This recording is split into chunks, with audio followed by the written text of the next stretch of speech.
આજરોજ વઢવાણ એપીએમસીમાં તુવેરનું કેન્દ્ર ચાલુ કરવામાં આવ્યું છે. 2 હેક્ટરની મર્યાદામાં 125 મણ લેવાની ક્ષમતા છે. એ સિવાય વધારે જો તુવેર હોય તો બીજા ખેતરનું રજિસ્ટ્રેશન ઓનલાઈન અહીંયા કરી આપવામાં આવશે. તો દરેક ખેડૂતોને કોઈપણ જાતની તકલીફ ન પડે એના માટેની પૂરતી વ્યવસ્થા કરવામાં આવી છે. અને માર્કેટમાં ભાવ ઓછા ભાવ હોવાથી અહીંયા આપણે 1600 રૂપિયા આપતા હોવાથી ખેડૂતોને ખૂબ ફાયદાકારક છે. અને 200 ખેડૂતોનું રજિસ્ટ્રેશન કરવામાં આવ્યું છે. તો આ તકે ખેડૂતો વધારે રજિસ્ટ્રેશન કરાવે અને લાભ લે એવી અમારી લાગણી. આજરોજ સરકારશ્રી દ્વારા ઇન્ડિયા એગ્રો કંપની દ્વારા તુવેરનું કામકાજ ચાલુ કરવામાં આવેલ છે.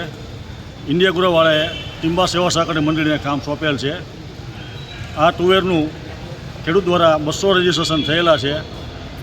પ્રતિ મણ 20 કિલોના ભાવ 1600 રૂપિયા નિયત કરેલા સરકારશ્રી દ્વારા 2 હેક્ટર મર્યાદામાં 125 મણ તુવેરની ખરીદી કરશે. જે ખેડૂતે રજિસ્ટ્રેશન કરાવ્યું હોય એનું તો બોલાવો ત્યારે આવવાનું જ. જે રજિસ્ટ્રેશન ન કરાવ્યું હોય તો અહીં સ્થળ ઉપર રજિસ્ટ્રેશન થઈ શકશે. અમે ખારવા ગામથી આવેલા છીએ અને 15 વીઘાનું વાવેતર કરેલું છે અને સરકારશ્રી 1600 રૂપિયા ચૂકવે છે અને બજાર ભાવ 1400 રૂપિયા ચાલે છે. એટલે વેચાણ કરવા માટે આવેલા છીએ અને 2 હેક્ટરની મર્યાદા રાખીને 125 મણ લે છે. ભાવ સારા મળે છે, 1600 રૂપિયા મળે છે, બજારમાં 1400 રૂપિયા મળે છે.